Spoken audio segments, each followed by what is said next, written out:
There are two habits that are probably holding you back from making real progress while learning an instrument. I've been guilty of this for many years, and I lost so many valuable hours of practice time. And just by fixing these two habits, I've been able to cut my practice time in half while making more progress than I have in the past years. These habits are very subtle and extremely hard to break, which is why in this video, I'm gonna go into the exact reasons why we fall into these traps and what to do instead.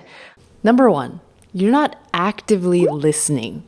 Sometimes it feels like we got it, but we're not actually listening because we're concentrated on the doing aspect of it. I think a lot of times we get comfortable and we're not actually paying attention to all of the details that we need to. I'm gonna use arpeggios as an example.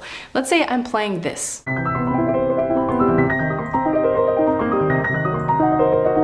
If I'm just paying attention to the accuracy of the notes, I nailed it. I played all of the right pitches, but in fact, there are a lot of inconsistencies here that can be improved upon. If I engage my ears properly, I'll be able to identify exactly what's missing here.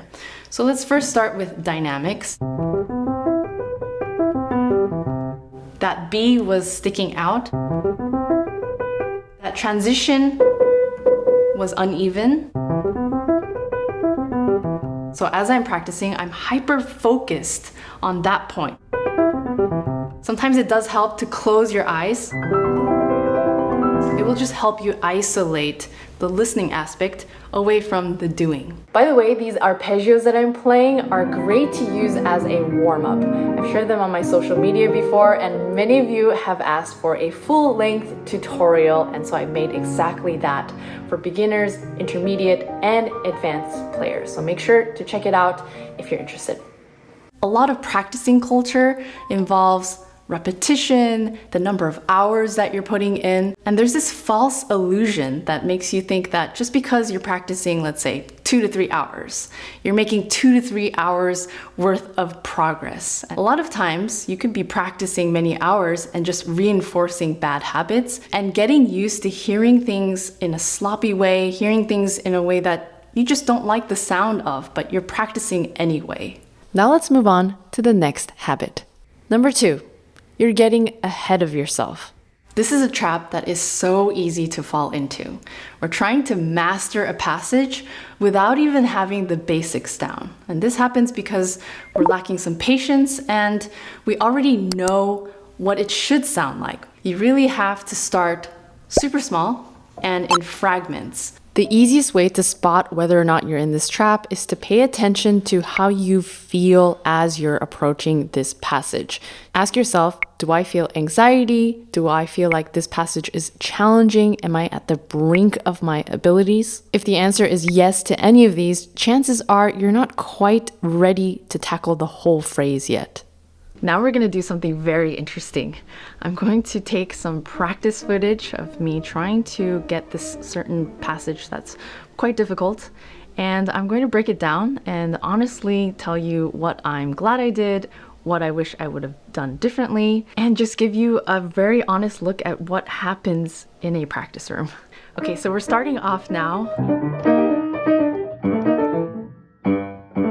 And I'm trying the passage.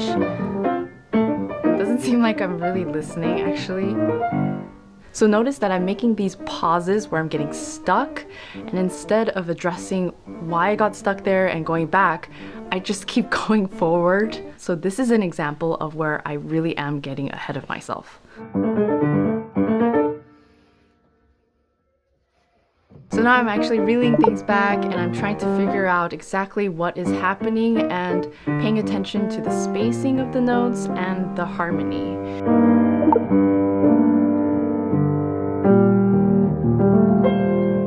If you're wondering, by the way, what this is actually music that I wrote. I wrote it for another pianist, Tina Chong, but I never fully learned this myself as I was writing it, which is why I'm having to learn it. So here I'm repeating and I'm making sure that I have it before moving on.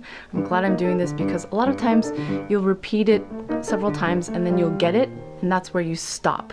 Once you have it, make sure that you have it multiple times.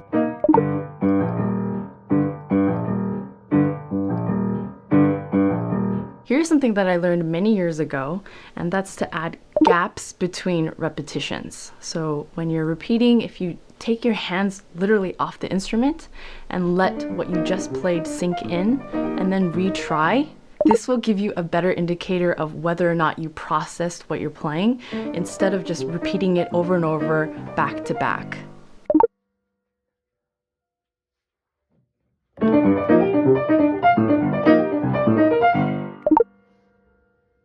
I wish I would have stuck with slow practicing a little longer here.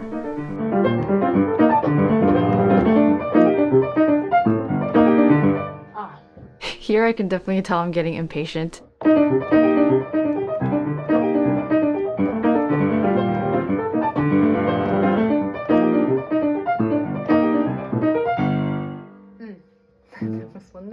So now I'm really getting close, but I can still tell I'm getting ahead of myself because every repetition is sort of this challenge. I'm thinking, oh, can I get it this time?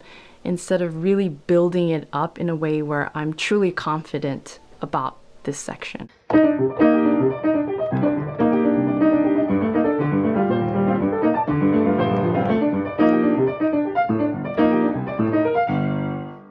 So even after realizing that these two habits have been plaguing my practicing for so many years, I still fall under this trap. And this is why I want to make this video and give everyone a reminder that this happens to us every day. Also, if you are an improviser, these concepts apply there as well. In fact, this reminds me of a very amazing clip by jazz pianist Bill Evans in an interview where he's talking about this exact thing. The person that succeeds in anything has the realistic viewpoint at the beginning and knowing that the problem is large and that he has to take it a step at a time and he has to enjoy the step-by-step learning procedure.